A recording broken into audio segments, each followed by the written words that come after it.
Salut à tous, j'espère que vous allez bien. Bon bah cette semaine plutôt calme avec les conditions météo, pas mal de pluie depuis le week-end dernier, en moyenne 50 mm selon les endroits, donc pas de semis débuté, trop risqué. Seule belle journée aujourd'hui, on est milieu de semaine, on est mercredi, on n'a rien su faire dans les champs depuis la semaine dernière. Depuis, il a commencé à pleuvoir depuis le chantier d'ensilage de la semaine dernière, le dernier chantier chez Sylvain. Il a plu et il pleuvait quasiment tous les jours, hormis aujourd'hui, donc mercredi. Je m'attaque à la dernière parcelle qui n'a pas été déchaumée encore. Précédent colza, dans la parcelle dite le village. Voilà, c'était un petit peu sale, donc j'ai fait un glypho il y a 15 jours. C'était même très sale, un petit peu. Hormis les repousses de colza, il y avait pas mal d'adventices, de mauvaises herbes. Donc j'avais décidé de rien faire avant, glypho, et là je passe un coup de disque, je profite de l'après-midi ensoleillé qu'on a. Ça blanchit derrière, juste pour casser les cannes, mélanger un petit peu tout ça, en vue de faire un semis dans une dizaine de jours. Semis en TCS, bien évidemment, pas de charrue. Voilà, vous allez voir un petit peu ce que ça donne dehors. Et puis on reprend ça après. Pas de semis prévu cette semaine parce qu'on prend pas le risque malgré qu'il y ait 2-3 jours de beau temps. Mercredi, demain, normalement pas de pluie, vendredi non plus. Mais pas de prise de risque dans les semis, surtout en orge d'hiver parce que ça aime pas l'eau. Ils nous annoncent à nouveau une grosse perturbation vendredi soir. Dans la nuit de vendredi à samedi, une trentaine de millimètres. Donc je prends pas le risque. J'attends la semaine prochaine, je laisse passer la pluie et on débutera les semis début octobre. Priorité aux orges d'hiver et suivra ensuite aux alentours du 8-10 octobre, on attaquera derrière avec les semis de blé. Mais bon, tout va bien, on n'est pas en retard. Même si idéalement les orges d'hiver auraient dû être mis cette semaine, 4-5 jours plus tard, ce sera pas dramatique. Il vaut mieux les mettre dans de bonnes conditions plutôt que vouloir les mettre à la bonne date et qu'il y ait 30 mm sur le semis. L'orge d'hiver, ça aime vraiment pas la flotte. Donc prudence, patience en TCS. Il faut savoir être patient pour faire du bon boulot, même parfois un petit peu plus tard. Allez, on va regarder un petit peu ce que ça donne dehors.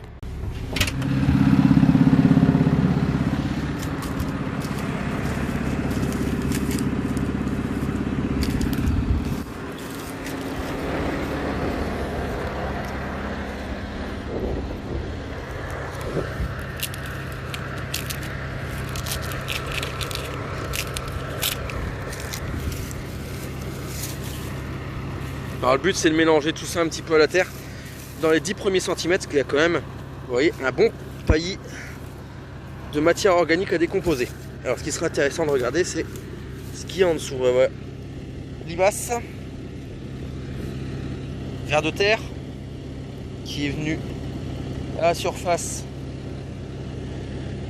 pour décomposer tout ça. Encore limace. Donc le fait de travailler un petit coup là, juste une dizaine de centimètres pour incorporer toute cette matière à la terre et activer la décomposition, faciliter mon semis derrière en TCS et aussi détruire des limaces. Voilà.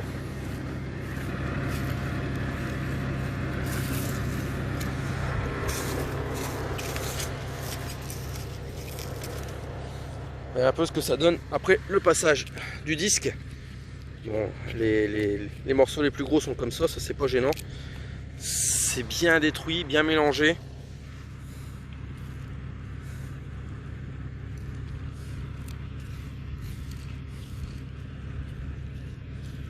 Il y a bien de la fraîcheur, vous voyez. Ça va blanchir un petit coup là, et puis repleuvoir dessus ce week-end. Et encore un ver de terre. On est garni au niveau ver de terre dans cette parcelle. C'est signe que la structure est excellente. Encore des petits. Alors chaque ver de terre a son rôle. Hein. Il y avait, je crois que c'est David Forge qui avait fait une vidéo là-dessus. Où est-ce qu'il faisait une pesée de ver de terre sur une surface avec le test à la moutarde. Et ils expliquaient dedans que les petits ont un rôle, les gros ont un rôle, les moyens ont un rôle. Chaque ver de terre a un nom. Ils ont chacun leur rôle dans la terre. Du plus petit au plus grand. Ils ont tous leur utilité. Et plus on en a, et mieux c'est. Voilà, regardez, encore un ici.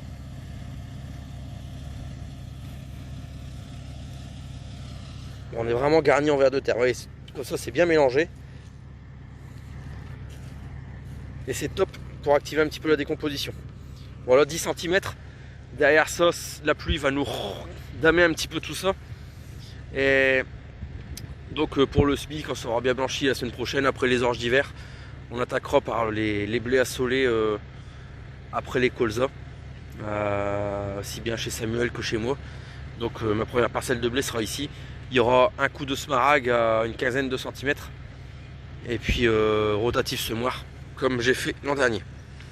Et je pense que ça devrait le faire. Bon, le smaragd juste pour déprendre un petit peu plus profond, surtout pour les passages de batteuse et puis tout ça pour dire de déprendre un petit peu la terre un peu plus profondément que l'outil à disque. Et puis remélanger un petit peu tout ça et aplanir aussi pour le passage du semoir.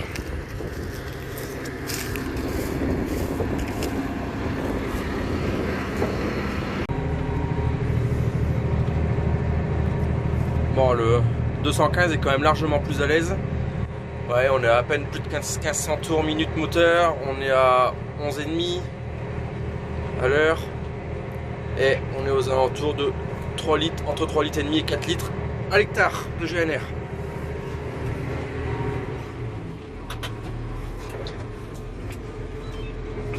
Vous pouvez le voir, je travaille à plane, donc je fais un peu plus qu'une sur deux. Bon là il y a un mur en bout de champ, c'est un peu chiant, c'est pas une grande parcelle. Pour cette raison aussi, mon parcellaire est pas très grand. J'ai ici une moyenne de parcelles à 2,5 hectares, 3 hectares, souvent enclavé comme ici avec des haies. Voilà, donc c'est pour ça aussi que je prends pas d'outils semi-portés et que j'ai tout en outil porté, malgré que j'ai la puissance et le gabarit de tracteur pour emmener du 4, du 5, du 6 mètres. C'est beaucoup plus pratique comme ça, et au niveau consommation, j'ai la puissance, j'ai le couple, donc ça me fait des débits de chantier relativement élevés quand même malgré tout, et des consommations moindres. Bon voilà, moi j'ai continué ça, je vous passe quelques images du déchômage, et puis on se retrouve un petit peu après pour aller faire un petit tour dans le couvert multi-espèces qui est bien levé. Franchement, ouais, pas mal du tout, tout est bien levé, régularité de semis pas trop mal. Bon, on ira voir ça un petit peu après. Peut-être aussi, j'attends des nouvelles, un petit peu de transport de pulpe surpressé pour un voisin, un collègue, 2-3 tours à faire pour le dépanner. Fin de semaine, donc je vous ferai peut-être quelques images aussi. Et puis à voir, peut-être arrachage des pommes de terre après la pluie de ce week-end, mais ça, rien de sûr. Et ça fera certainement l'objet d'une autre vidéo pour la semaine prochaine. Allez, je continue ça, on se retrouve dans le couvert multi-espèces un petit peu plus tard.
Bon, ce matin on prend un peu de hauteur. Vous pouvez le voir, je suis à la hauteur du toit du bâtiment des veaux. J'ai ouvert un silo. Ouais, silo, voilà, c'est comme ça. Là, il y a un silo de poudre. Ici, un deuxième silo de poudre. Deux silos de... il me semble qu'ils font 18 mètres cubes chacun, ceux-là. Non, 24 mètres cubes, pardon. Et on met jusqu'à 14 tonnes de poudre dedans. Voilà. Alors, j'ai ouvert pourquoi? Voilà, la trappe. La trappe, elle est ici. Simplement parce que ça coule presque plus du silo, il est vide. Sauf que je ne le savais pas. Et j'ai un différentiel de stock sur mon ordinateur qui gère l'automate de préparation de poudre. Il indique encore un peu plus d'une tonne et il me reste à vue de nez 200-300 kg dedans. Avec les vis, tout ça, à peu près 300 kg. Donc c'est un différentiel qu'il va falloir que je corrige pour être bon dans mes stocks. Et tout simplement, ce différentiel, il vient du fait que c'est pour ça aussi que j'ouvre le silo pour voir s'il est bien propre. Parce que j'ai eu un problème il y a quelques mois avec une livraison qui avait collé sur les parois du silo. Et c'était une galère pendant plusieurs semaines où je devais venir quasiment tous les jours, matin et soir, monter à l'échelle ou sur le toit avec un maillet et tapoter sur le tour du silo pour faire descendre la poudre qui était collée sur les parois. Alors pourquoi elle a collé? La poudre de lait c'est gras et elle a été soufflée trop fort à la livraison de ce silo là. La soufflerie du camion avait été mise certainement, enfin c'est ce que les gars en ont déduit, les livreurs. La soufflerie avait été mise trop forte et donc ça a compacté la poudre dans le silo, et ce qui fait qu'elle a collé et ça voûtait au milieu, ça faisait juste un tunnel au milieu et ça tombait pas. Donc voilà, bon ça va se corriger, mais ça fait quand même plusieurs mois que du coup j'ai une erreur de à peu près 700 kg sur mes stocks. C'est pas bien méchant sur 80 tonnes de poudre qu'il faut pour faire un lot de veau, mais autant le corriger. Donc voilà. Vous pouvez le voir, je sais pas si vous allez voir un petit peu. Hop, ce que ça donne un silo. Voilà.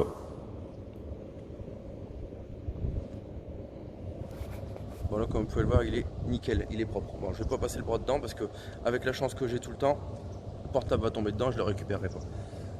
Voilà, bon allez, moi je vais remettre tout ça et puis on va passer à autre chose. Bon, j'avais 2 minutes, enfin 2 minutes. J'avais un petit créneau, j'ai remis le chargeur. Et je vais vous montrer, j'ai eu une livraison d'un produit là-bas et j'ai dû le mettre en bout de champ parce que ça ne sera pas répandu cette année. Donc je fais un petit tour en même temps voir les patates et là-bas, tout loin, vous pouvez voir l'arracheuse.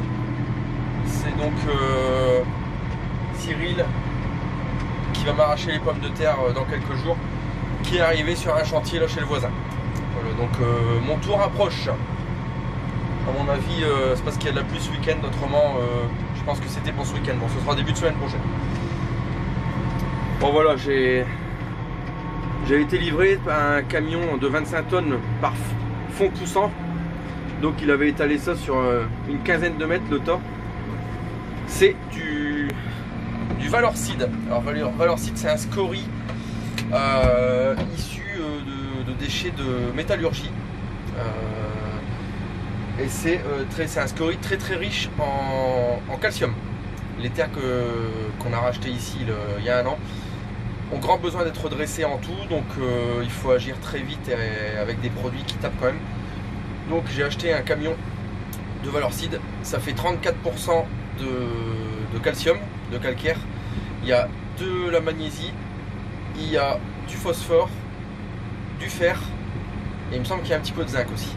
Enfin, tout ce qu'il faut pour remonter un petit peu l'analyse de sol de ces terres. Bon, malheureusement ça ne sera pas répandu cette année, donc c'est pour ça que je l'ai mis tout dans le coin du champ. Ce sera répandu l'an prochain. Ici, à la place de la moutarde, il y aura de l'orge d'hiver. Derrière, à la place des pommes de terre, ce sera du blé. Donc ce sera tout en chaume à la moisson prochaine et ce sera répandu à la moisson prochaine. Bon, petit bémol, regardez ici, encore des vols de pommes de terre. Un carré, je sais pas, 3 mètres sur 3 mètres. Mais bon, enfin, c'est vraiment pénible parce qu'on est dans une France aujourd'hui où il y a des gens qui bossent pour vivre, pour manger, pour y arriver. Et puis à côté de ça, il y a des branleurs qui font rien et puis qui se servent. Ça, je trouve ça complètement inadmissible. Le jour où je tomberai sur des voleurs de pommes de terre comme ça, je pense qu'ils vont passer vraiment un sale quart d'heure. Je trouve ça me met vraiment hors de moi ce genre de choses. Les mecs, franchement, qui se trouvent un coin de terrain et qui cultivent leurs propres pommes de terre, mais ils n'ont même pas le courage de le faire, c'est plus facile de venir le piquer dans le champ. Mais bon. Après les glanages, c'est autre chose. Les glanages, quand la machine est passée, qu'on a ramassé notre récolte, ce qui reste, bah tant pis pour nous. Le glanage est autorisé et il y a une loi là-dessus d'ailleurs. Enfin bref, bon, on va pas s'éterniser là-dessus. Je vais vous emmener faire un petit tour après dans le couvert multi-espèces qui est bien développé. On se retrouve là-bas. Et puis demain, les pulpes.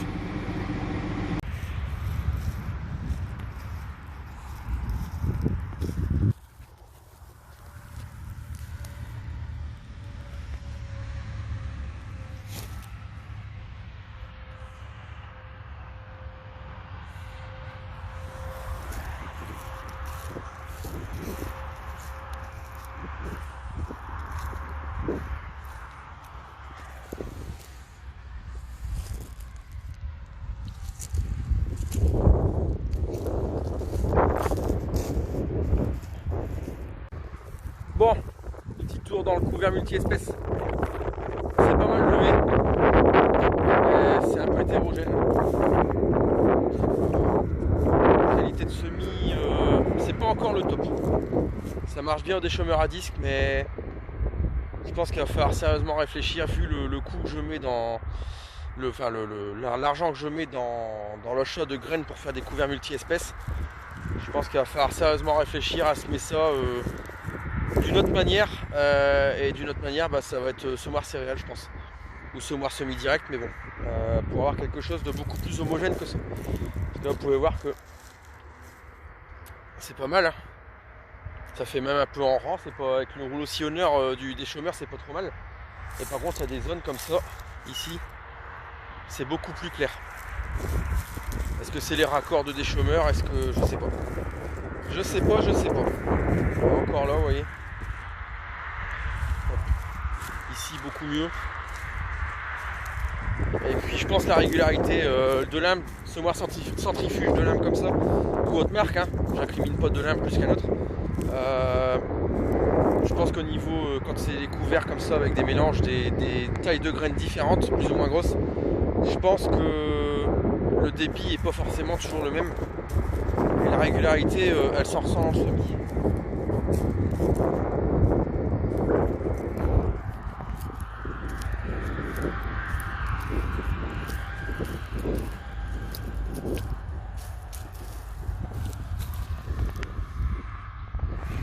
Bon, c'est pas vilain quand même, hein. Franchement, c'est déjà beaucoup mieux qu'avec le Smaragd. Bon, c'est pas vilain, hein. Mais... bon, alors là, moutarde.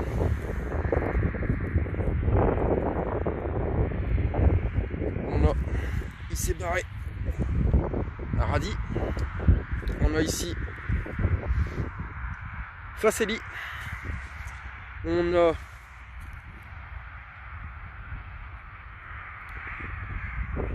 seigle forestier. Et j'ai oublié encore, donc j'ai cité le seigle, le radis, la moutarde. Ah oui, il y a du trèfle. Bah il est là. Voilà. Je vais vous montrer comme ça parce que le trèfle lui il est tout petit. Voilà. Le trèfle se développe beaucoup moins vite. C'est d'ailleurs pour ça que j'ai fait un colza associé avec du trèfle. Parce que le colza va lever beaucoup plus vite que le trèfle. Et il ne va pas avoir de concurrence entre les deux.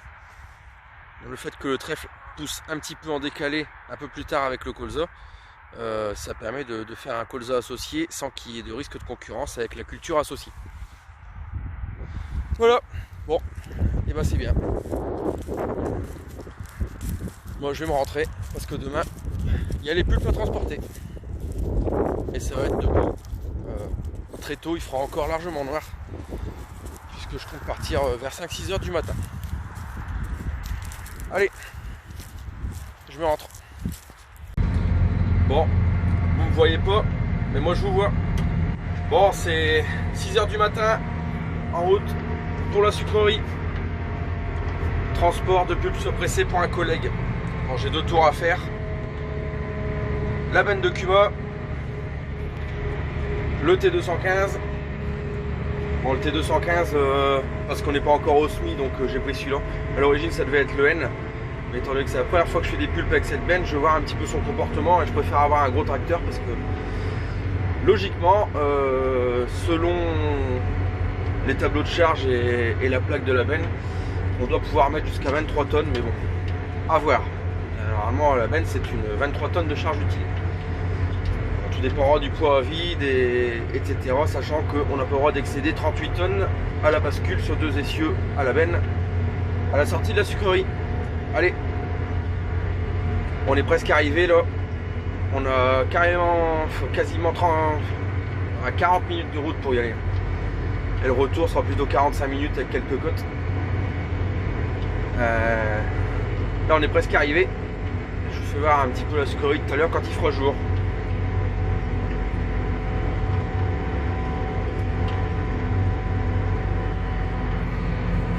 Allez.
Bon, bien arrivé à la sucrerie.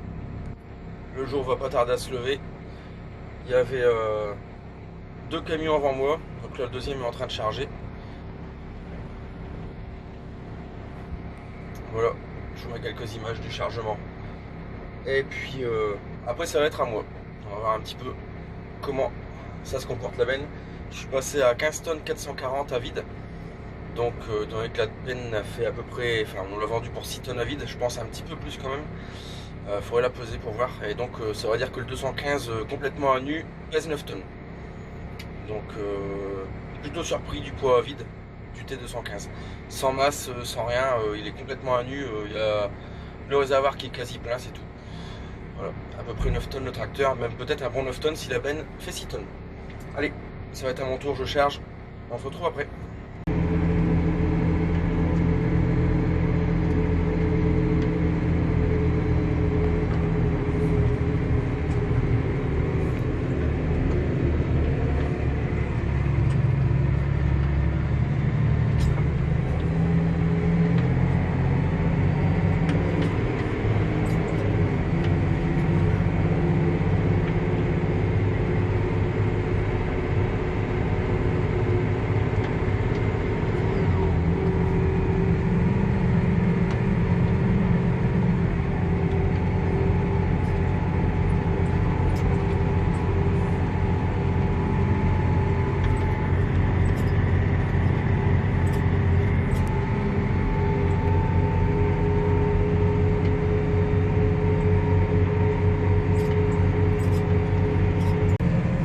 Bon, deuxième tour.